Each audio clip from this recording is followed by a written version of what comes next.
Чем в Марокко угощают нищих? Понравится ли такая каша гурману? Как обойтись без таджина? Зачем в один казан наливать 2 вида масла? Зачем к луку добавлять воду? Можно ли жарить петрушку? Какие специи выбрать? Смотрим до конца, ставим лайк, подписываемся и нажимаем колокольчик. Зачем люди покупают новые кулинарные книги? Наверняка для того, чтобы познакомиться с новыми кулинарными рецептами. В моей новой книге «Таджин, кускус и другие марокканские удовольствия» я описал блюдо, которое называется адас. По сути дела, это чечевичная каша с сушеным мясом. Ничего особенного для приготовления этого блюда не надо. Вот если у вас есть настоящий марокканский таджин, и вы хотите, извиняюсь за выражение, немного понтов, готовьте прямо в таджине. Если у вас нет марокканского таджина, берите обыкновенную, хорошую какую-то, желательно толстостенную кастрюлю.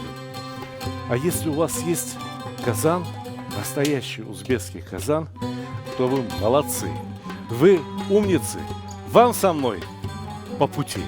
Берите масло, берите простое растительное и берите какое-то очень хорошее оливковое.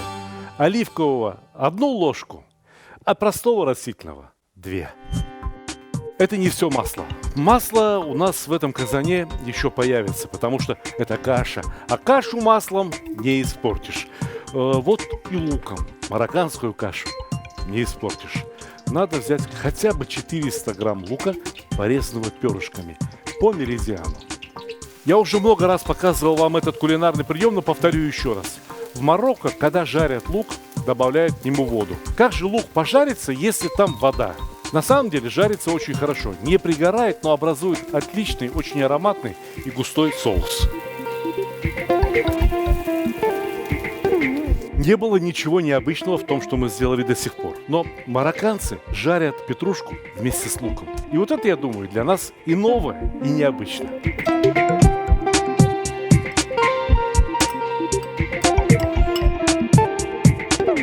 Теперь поверх всего этого великолепия необходимо положить протертые помидоры. Обязательно протертые, без шкурки, без семян. Не томатная паста, а именно что свежие помидоры, либо консервированные помидоры. Я вас уже несколько лет учу, что когда не сезон, лучше брать консервированные помидоры.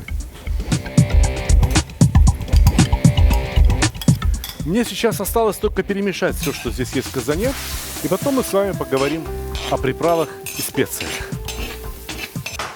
Масло, лук, томаты, петрушка – все это вот просто база, основа марокканской кухни. Но может добавить еще целый букет специй. Каждый повар добавляет по-своему. Я добавлю сейчас немного чеснока, гранулированного чеснока. И я, в принципе, знаю, что сейчас напишут умники. Предупреждаю их, что гранулированный чеснок иногда работает лучше, чем свежий чеснок. Попробуйте, прежде чем говорить. Много не надо. Видите, сколько здесь? Примерно 1 чайная ложка. Черный перец. Как можно готовить еду без черного перца? Я вот этого не понимаю. Черный перец, конечно, можно добавить и свежий на тарелке, как некоторые мясо солят на тарелке, готовят его без соли, типа соки берегут. Вот эти все предрассудки в отношении гранулированного чеснока либо пакетированных специй, они из той же самой породы. Это люди, которые очень плохо знают кулинарию, очень плохо понимают вообще в продуктах, начинают умничать. Типа, что он пойдет на рынок, и там вот он купит намного лучше. Я знаю. Послушайте, вот зелень петрушки – это продукт, который выдыхается очень быстро. Из этого пакета не пахло ни грамма. И, разумеется, здесь запах петрушки сохранился максимально хорошо. Перец острый, сколько хочешь. Я думаю, что хотя бы на кончике ложки необходимо. Перец красный, сладкий, либо паприка. Вот ее можно побольше, ее можно взять целую столовую ложку.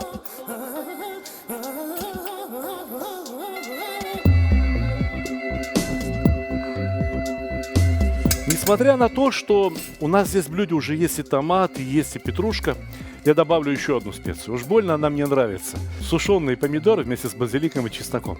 Сушеные помидоры сами по себе довольно популярная узбекская приправа. Продается на всех рынках, но вот здесь пакетики. Не знаю, очень хорошее сочетание, очень правильное сочетание. Посмотрите, какие красивые стружки. Поэтому, если кто-то такой умный, пусть подскажет мне следующего спонсора на специи. Кто? Какая компания делает специи лучше? Я пойду к ним и предложу свои услуги рекламы. Перемешаем, вдохнем еще раз эти чудесные ароматы и дольем немного воды. Кстати говоря, вот на миске-то смотрите, сколько помидоров осталось. Это вам ничего не напоминает? Лично мне это напоминает зирвак. Только моркови не хватает. Морковь у меня есть. И морковь в это блюдо закладывается целиком. Вот такая, не крупная. Можно сказать, бэйби, мини-морковь. Масло, лук, морковь, специи, даже вот немножко томата. Чего не хватает? Только мясо.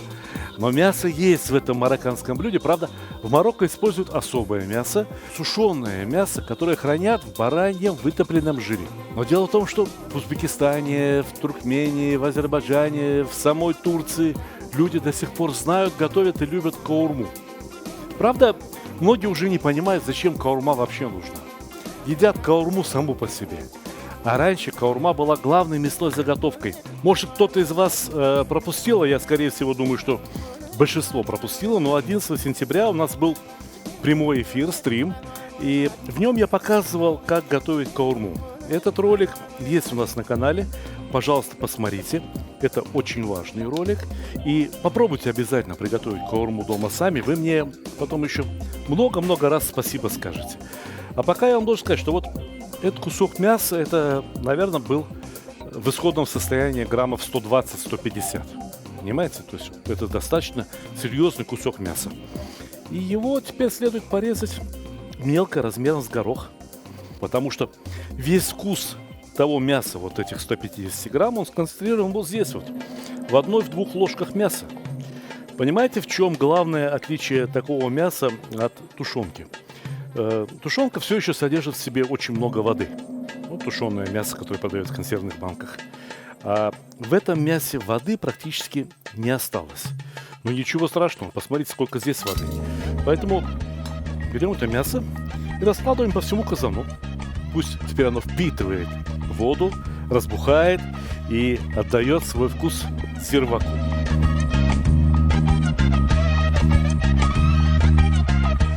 И вот чечевица. Хорошая чечевица, промытая.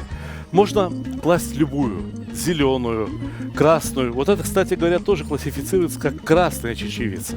Но выглядит она скорее как бурая. Отличие этой чечевицы от вот этих красных, быстро разваривающихся сортов состоит в том, что эту чечевицу можно готовить достаточно долго, но она сохраняет свою форму, держит форму очень хорошо. Будучи уже мягкой, будучи напитанной вот этими вкусами, вот этим зирваком, она все равно зернышко к зернышку. И теперь закладываем чечевицу точно так же, как рис в плов закладывают, ровным слоем.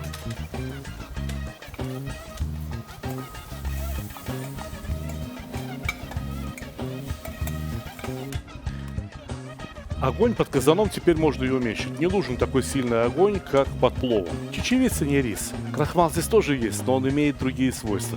Поэтому все получится хорошо и при среднем нагреве. Главное, чтобы не подгорело.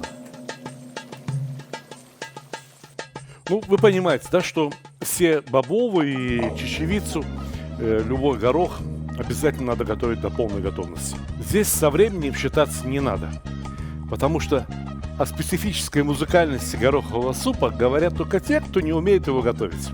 Если приготовить правильно, с пищеварением все будет в порядке. Давайте выкладываем блюдо. Готово все. Не надо накладывать слишком много. Знаете, аппетит на такие блюда раскрывается постепенно. И лучше пусть в казане стоит, а когда вот это съедят, добавить еще. Но первую порцию, конечно, надо подать очень красиво, украшая морковками.